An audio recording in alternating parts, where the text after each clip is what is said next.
Good morning! Ang Magmikos-mikos tayo. Magluluto ako ng prota. sila ang may plano sa Batanes. Ipigaan ko muna to, guys. Bago tayo pumunta sa araw ng pagnanakaw nila, balikan naman natin ang storya ko. Gaya ng sinabi ko, Ano to, guys? ako si Labanos. Alex sa Madrid at ito ang storya ko. Bata pa lang ako, bayolente na ako kahit babae ako. May nakukuha akong kaligayahan pag may sinasaktan akong hayop. Minsan pusa, minsan aso. Pero pag napapatay ko sila, mas natutuwa ako. Hindi ko ma-explain ang kasiyahan na nakukuha ko. Lalo na pag nakikita ko sila nasasaktan at lumalabas ang dugo. This is the best feeling in the world. Saksi. Yan, guys. Nahiwa ko na yung mga kailangan ko. So, lalagyan natin siya ng masala. Tiyak kami ni Dio na parehas lang ang grupo na pumatay sa mga pulis at ang mga nang-hold up. I-mix ko Sumunod ngayon namin to, pinukahan ng guys. bangko. Mahigit 20 million pesos daw ang natangay nila. Sabi ng mga saksi, meron ding 2 hostage na babae ang gang na to. Ginamit daw ang mga tunnels sa pagsalakay at sa tunnels din daw tumakas ang mga ito. Tinawag ko si Dio at in-explain sa kanya ang Indian food muna tayo, guys.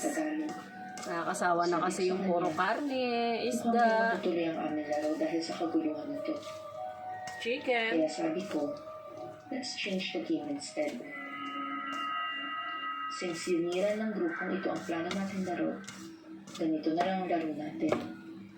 Paramihan tayo ng mapapatay na gang members. Game naman siya dito. At sabay kami Sobrang pumasok hanghang sa ng kamay hidden ko. tunnels ng bangko. Papunta si Dio sa kaliwa at ako naman sa kanan. Guys, At wala akong magluluto ibang na ako choice na kundi isa-isahin ang mga simbahan sa Batanes. ano yung prota? Sabi ko, akin ang northern part at sa kanya ang south. Yung labanos. Ginamit namin ang motor ng mga patay na hold-uppers at marurunong. Kalipas ang 30 minutes ng pag-iikot, hindi ko pa rin makita ang mga hold-upper. Tinawagan ko si Dio at wala rin daw siyang makita. That leaves us with only one church at sigurado akong nandun sila. Sinabi ko kay Dio magkita kami sa church na to at huwag muna siyang sasalakay. At sabay kaming papasok. Before we continue with this story, make sure to follow us here at Book of Bad Ideas and hit that bell button so that you'll get notified if we have a new twisted story. Now, going back to our story. Pero magaling ako sa interrogation. Kita ko sa mata nila na nagsisinungaling sila. Sabi ko, sinungaling! At ginilitan ko sa leeg ang isang pulis. Natakot ang natirang policewoman sa ginawa ko. Tinanong ko siya ulit at nagsabi na siya ng totoo.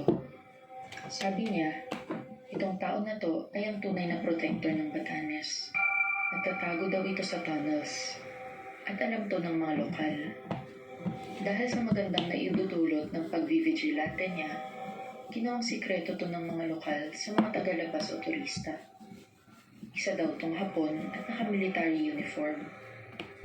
Ang tawag nila dito ay samurai dahil katana ang kanyang gamit. Natawa ako sa sinabi niya, pero ito daw ang totoo. I explained it to Dio at natawa din siya. Pero tiningnan ko ang mata ng policewoman at nakita kong di siya nagsisinungaling. Di ko maisip, bakit magkakaroon ng isang sundalong Hapon sa Batanes? Malayo ang Japan. Ang malapit na isla dito sa Batanes ay Taiwan. Madami nang dumadaan dito na Pinoy para mag-OFW sa Taiwan. Naisip ko, kung sa balikatan exercises kaya, Kalimutan ko pala yung ano. minsan kasama ang Japan dun. Yun lang ang logical explanation. Isang matuwal na Japanese soldier at piniling manirahan dito. Pero di pa rin ako convinced. Naalala ko na ang mga tunnels na to ay gawa din ng panahon ng Hapon noong World War II kung saan pinilit ang mga lokal na gawin ito. Multo kaya ito ng isang Japanese soldier noong World War II? Napakadami kong tanong at pareho din ang tanong ni Dio. Malalaman din namin ang misteryong ito sooner or later. Ang mahalaga ay makita namin ang mga natitirang hold-upper Lalagyan ko siya at ang ng samurai onesie, killer na guys. to. Multo man siya o demonyo, papatayin ko siya. Mas magiging exciting ang game. Sabi ko kay Dio, palitan natin ang rules. Kung sino man ang makapatay sa samurai, siya ang better killer sa aming dalawa. Game pa rin siya.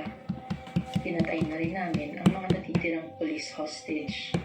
Kahit sinabi niya ang totoo, hindi kami pwedeng mag-iwan ng taong nakakakilala sa amin.